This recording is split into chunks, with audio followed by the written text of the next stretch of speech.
Welcome back, friends. Part 4. This title was so intriguing to me. I was absolutely pie-whacked. It's called The Case of the Missing Misses. Let's read to find out. I'm always excited for the start of a new day in room 26, but the next morning I could hardly wait to hear Mrs. Brisbane read more about Sherlock Holmes. I waited for the key to turn in the door and Mrs. Brisbane to bustle into the classroom. I waited for the bell to ring and for my friends to arrive. I waited and waited and waited some more. In fact, I waited so long, the bell rang, but nobody came in. I knew it wasn't Saturday. I never spend Saturdays at school because I go home with one of my classmates on the weekends. Sometimes I even go home with Mrs. Brisbane. Either way, I have a hamsterific good time. Og, on the other hand, usually stays in room 26 on the weekends, which must be lonely for him. Poor frog. Og, something's wrong, I squeaked loudly to my neighbor. Boing, boing, boing, boing, boing, he replied. He sounded as worried as I was. I could see some of my friends' faces looking through the window in the door. Humphrey, let us in, I heard Simon's muffled voice calling. It was the only time in my life I wish I wasn't a hamster so I could be big enough to open the door.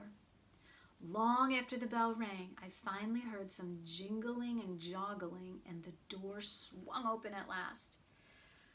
But Mrs. Brisbane wasn't the human opening the door. It was our principal, Mr. Morales. Behind him were my fellow students. Come on in, boys and girls, he said. Mr. Morales is the most important person at Longfellow School because he's in charge of everything. He was wearing a tie with tiny little question marks all over it. He has lots of interesting ties. Take your seats, boys and girls, he said. My fellow students were worried too. I could tell because they were quieter than usual. I guess that was a clue. It looks as if Mrs. Brisbane is going to be late, he said. We're trying to reach her now. Mrs. Brisbane is never, never, never late. This was a very, say it with me, pie-whacking morning. Okay, I'll take attendance, Mr. Morales said. Holly jumped up and offered to help. Thank you, he said to her, but I think I can handle this. Then he called out names, and each student answered, present, in return. Everyone was present except Mrs. Brisbane. Mr. Morales looked uneasy. So, what do you guys usually do first thing in the morning? Helpful Holly raised her hand. We had homework last night, she said. I can collect it. Well, thank you, Mr. Morales said. Holly went up and down the aisles collecting the homework. How I wished I could get a look at those 5 mystery words. Everybody turned in a homework sheet except for one person. Guess who? That's right, forgetful Phoebe. When Holly passed by her table, Phoebe blushed and said, oh no, I forgot it. I'll bring it tomorrow. You know what I like about Phoebe is that she has a plan.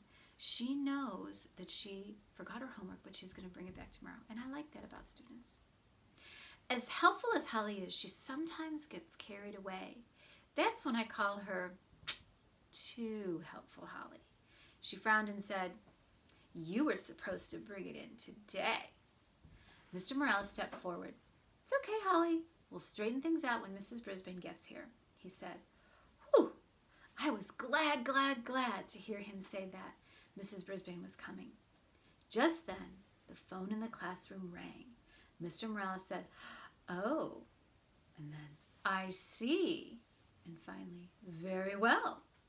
While my classmates were completely quiet, Mr. Morales hung up the phone. Boys and girls, Mrs. Brisbane will not be here today, he said. A substitute is on the way to take care of the class. The last time I'd had a substitute was when Ms. Mack was here. But I didn't know she was a substitute because I didn't know how much about school when I first arrived. I've certainly learned a lot since then. Mr. Morales seemed a little confused about what to do next, and he kept looking at his watch. "Read to us from the Red-Headed League," I squeaked loudly. My classmates all giggled when they heard me. Mr. Morales walked over to my page. "Oh, so you want to take over the class, Humphrey?" he said. I jumped on my wheel and spun it fast. "Maybe Humphrey thinks we should do some exercise," Mr. Morales said. That made my classmates giggle even more. Rosie made her wheelchair spin in a circle. "I love to spin too," she said, and everybody laughed.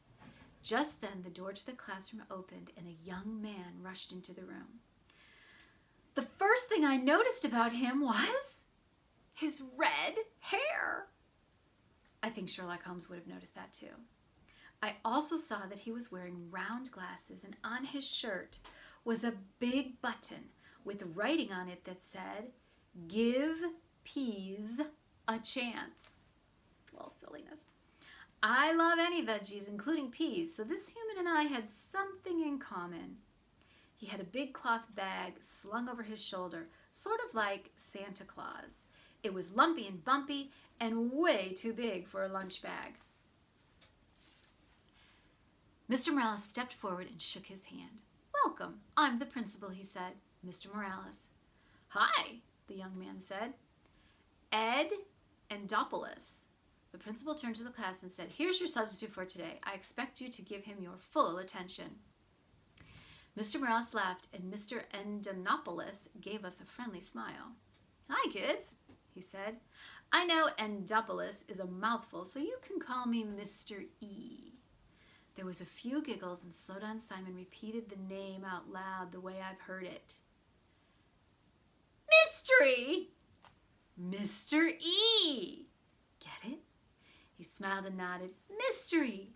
That's a great one. Hey, you know my name, but I don't know yours. I'm going to come up and down the aisles, and you tell me who you are." All right, and we'll stop there. We'll find out more of Mr. E tomorrow. Bye, boys and girls.